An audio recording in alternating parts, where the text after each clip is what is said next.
18 दिसंबर 2023 आज के इतिहास पर नज़र डालेंगे राजेश। भारत की बात कर लें 1989 हाँ नवासी 1989 भारत रत्न लेजेंडरी क्रिकेटर एक ही सचिन तेंदुलकर राजेश, आज के दिन उन्होंने वनडे क्रिकेट में डेब्यू मैच खेला था जी। टेस्ट में वो पहले कर चुके थे, हम सब जानते हैं कि पाकिस्तान के दौरे पर वो सबसे पहली बार गए थे। तो देखिए राजेश, आज के मैच का क्या था, ये सीरीज़ का दूसरा मैच था, पहले मैच में नहीं उतरे थे वो, गुजरांवाला में था ये पाकिस्तान के, बारिशें हो रही थी उस दौरान, तो मैच को छोटा कर दिया गया था। 16 ओवर ईच साइड को मिले थे, दोनों तरफ 16-16 ओवर खेलने थे। पाकिस्तान पहले बैटिंग करता है राजेश और 87 रन बनाता है 9 विकेट के नुकसान पर, 9 प्लेयर आउट हो जाते हैं 16 ओवर में। 89 आज का दौर होता तो शायद बहुत ज़्यादा होते हैं ना। अच्छा जी, इसके बाद भारत खेलने उतरता है, भारत बना पाता है 80 रन और 7 विकेट से मैच हार जाता है, 9 ही प्लेयर आउट होते हैं। सचिन तेंदुलकर इस मैच में पहली बार अपने कैरियर का पहला मैच खेलने उतरते हैं, 5वें नंबर पर आते हैं। वो 2 बॉल खेलते हैं राजेश, वकार यूनुस उनके सामने थे, वकार यूनुस की बॉल पर वो कैच आउट हो जाते हैं दूसरी बॉल पर और वसीम अकरम उनका कैच लेते हैं। मतलब सचिन सिर्फ 0 स्कोर कर पाते हैं। तो देखिए इनिशियल इससे संदेश तो यही है राजेश है कि नाकामियाँ जो होती हैं वो माइलस्टोन होती हैं कुछ सीखने के लिए, आगे बढ़ने के लिए। बड़ी बात क्या थी, इन दोनों ही वर्ल्ड के जो समय सबसे खौफनाक बॉलर थे उनकी तसल्ली बख्श मरम्मत कर चुके थे सचिन तेंदुलकर टेस्ट मैचेस में। हालांकि वो सबको याद आता है जब वो बॉल उनके नाक पे लगी थी, खून निकल आया था, 16 साल उनकी उम्र थी।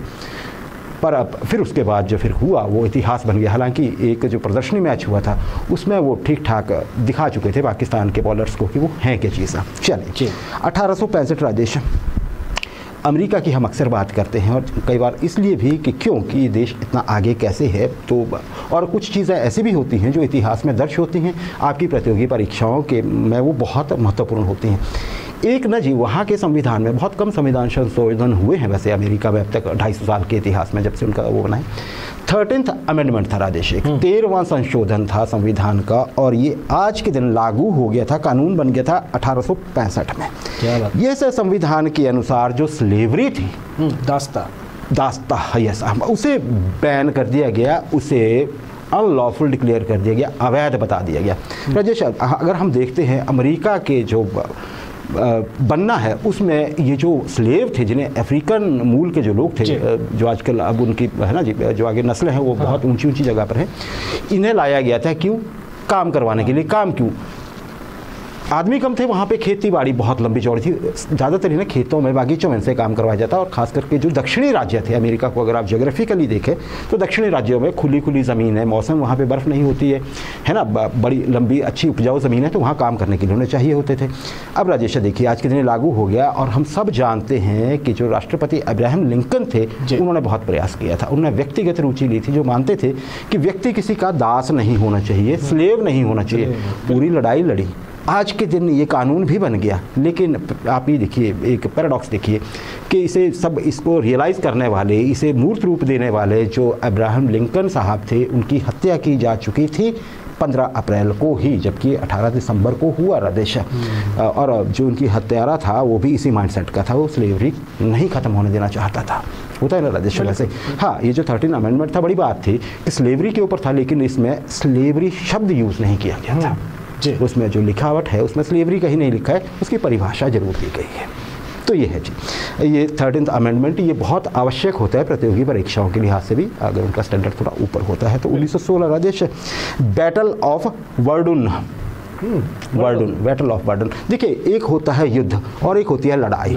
युद्ध बहुत बड़ा सारा समग्र और जो बैटल है लड़ाई वो छोटा पार्ट उसका। ये प्रथम विश्व युद्ध की सबसे लंबी लड़ाई थी राजेश, आज के दिन ये खत्म हो गई थी। अब मैं जरा इसके आंकड़े से बता देता हूँ आपको। पहले तो मैं बता दूँ वर्डुन कहाँ है।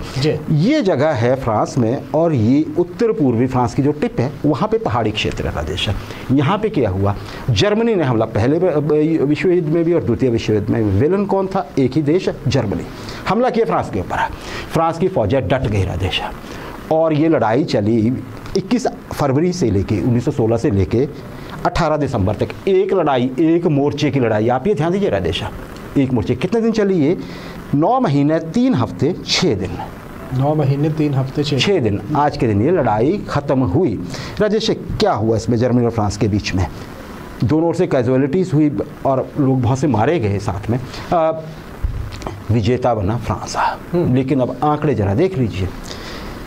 जर्मनी की ओर से 1,43,000 फौजी मारे गए। ओहो, एक स्थान पर, एक मोर्चे पर 1,43,000 फौजी जर्मनी के मारे गए। फ्रांस के देख लीजिए जरा, 1,63,000। ये ऑफिशियल फिगर है, बताने वाले से ज़्यादा भी बताते हैं। हालांकि घायलों का आंकड़ा जो है फ्रांस का है, जर्मनी का नहीं। उसमें अधिकतर मारे गए थे या भाग लिए थे। 2,16,000 सैनिक जो थे फ्रांस के, वो बुरी तरह से घायल हुए थे। Battle of वर्डन first world war की सबसे लंबी लड़ाई, प्रथम विश्व युद्ध की सबसे लंबी लड़ाई। ऐसे